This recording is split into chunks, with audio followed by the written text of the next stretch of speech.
Hey everybody, it's Tiffany once again at a different chick farm and orchard, and I'm still in the grow room. This is the video after the pepper video, so if you watch that, if you don't like super hots, then you don't need to watch it. But anyway, so I get a lot of questions on what is going to be in my CSA. What are you going to have to offer in March? Because around in East Tennessee, a lot of people don't grow things in March. A lot of people don't grow things year round. So I wanted to give you a view into what we have growing here for our CSA customers. So our CSA customers will get a produce box from middle of March till the end of September. Obviously, summer produce, fall produce is pretty easy to come around. Now, we have got some crops in here that we started and we'll be planting. Some we were intending on getting out this week, but rain has stopped us from that. But I wanted to show you what we got going on here. So we've got Mizuna. Mizuna is like a spinach, but it's a little spicier. I love it. It's not spicy like arugula, but it's great. I love it. You can use it like you do any spinach. You can eat it fresh. It is so good. We've got scarlet kale. So obviously it's kale. All kale is great. You can do about anything you want to with kale. We've got Komatsu Old Tokyo. So this is kind of like a broccoli, except for it is a sprouting or a I forgot the name of it. But anyway, y'all get the gist of it. It's one of the broccolis that you get many shoots off, kind of like the Rabe broccoli that you get in the grocery store with like broccoli or broccolettes, stems of broccoli. So we got Bright Light Swiss chard. So everybody, if you love Swiss chard, that's great. If you don't love it, let me know how you'd like to see it fixed so that you might love it. I have introduced it to several people that said they didn't like it, and they now love Swiss chard. So we've got collards. We've got two varieties here. We've got a high crop and a flash. One thing is at our local farmers market, one of our main people that grew collards is no longer with us. Just got too old, wasn't able to make it, and just it was a long haul for him, a lot of work. So that's one thing we're stepping up on this year is our collard production. We have got, these are actually mini heading lettuces. So they're going to be like little romaines. These actually should have been planted at least a week ago, but like I said, it's been raining, not favorable conditions around here. We've got cilantro. So we've got Santos cilantro, which is not as easy to bolt as some of the other varieties. So these are about ready to go out. These will have to be protected because they've been in here, and where they can handle the cold, we are still going to get some temperatures dipping under 20 degrees. So we don't want to damage them.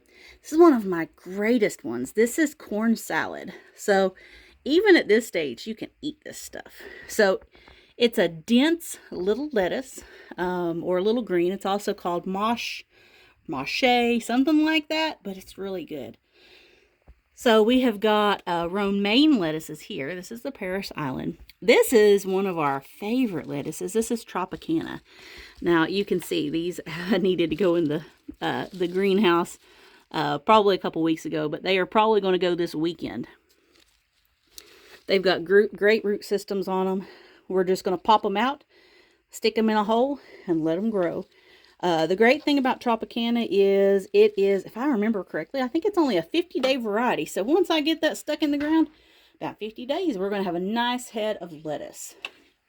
So we've also got some hammerhead spinach up here. Now we do already have our spinach planted. This was just some extra backups. As you can see, with our temperatures in our grow room, they're already starting to bolt. We don't really want that.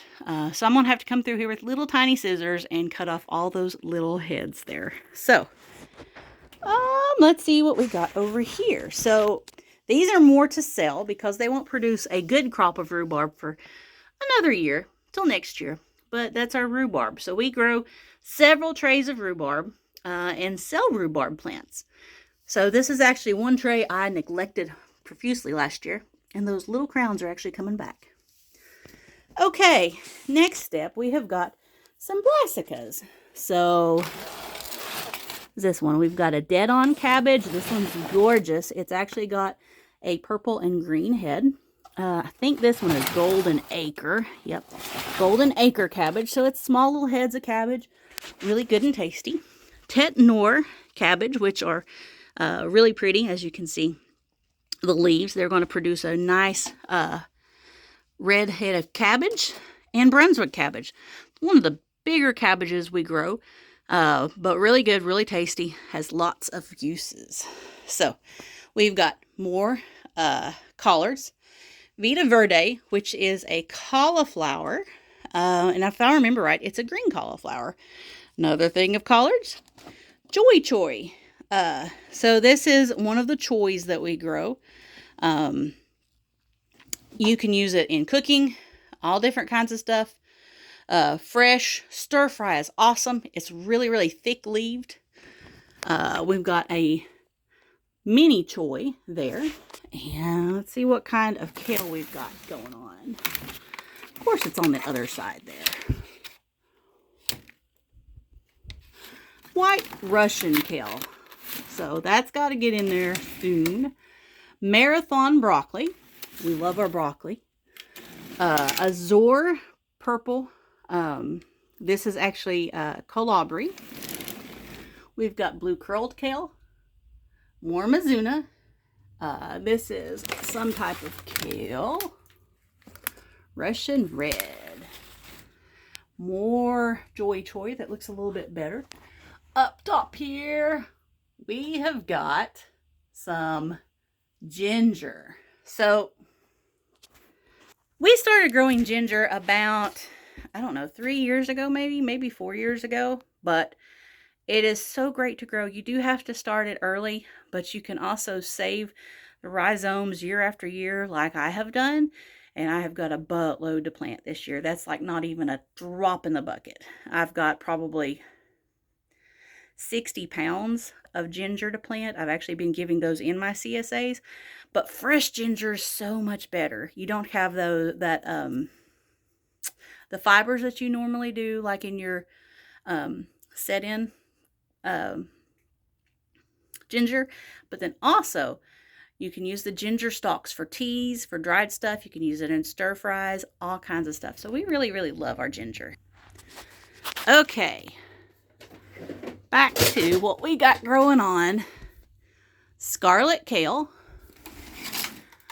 More calabri. This is Conan. I believe it's a white variety. More scarlet kale. And I believe over here we have got one of our broccolis.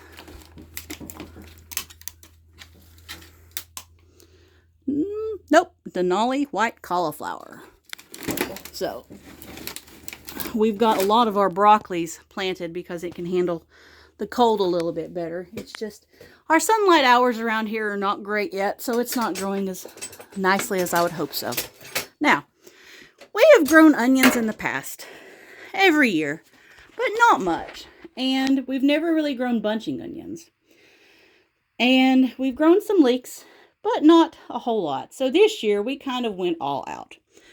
So we've got a buttload of red long Florence, Walla Walla, more red long Florence, leeks, and I've already got leeks planted also.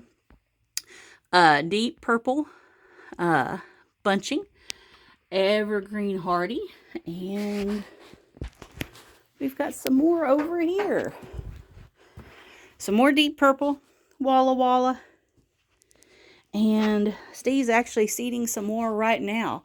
So another thing that we have done is upped our dahlia production. So all these guys right here are dahlias. Now they're not going to be in your regular food CSA, but if you have a flower subscription with us, they'll definitely be in that. So some herbs that you will receive from time to time will be chamomile. And we've got a new time for this year. It's an orange glow time. It's got a wonderful orange scent to it.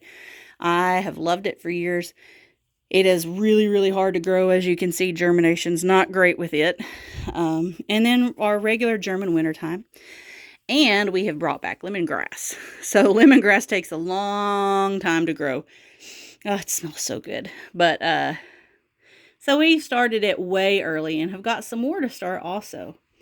So some that's not came up yet because we literally just planted them. We've got some chives and sweet William flowers, sweet marjoram, and common sage. So a lot of stuff growing.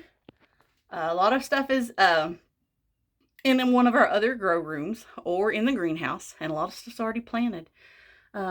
So hopefully all this stuff grows really great. Our root vegetables like radishes and beets and carrots, turnips will be direct sown in the ground because that's how they do best. Kind of like the spinach. If you try to do this, it tends to just bolt on you and flower. We don't want that. So we're looking forward to our March CSAs. And if you have not purchased a subscription, you live here locally, make sure you get that order in because will close our CSA season for our main season CSAs at the end of this month. Thank y'all for watching. If you got any questions or would like a link to our CSA, check below.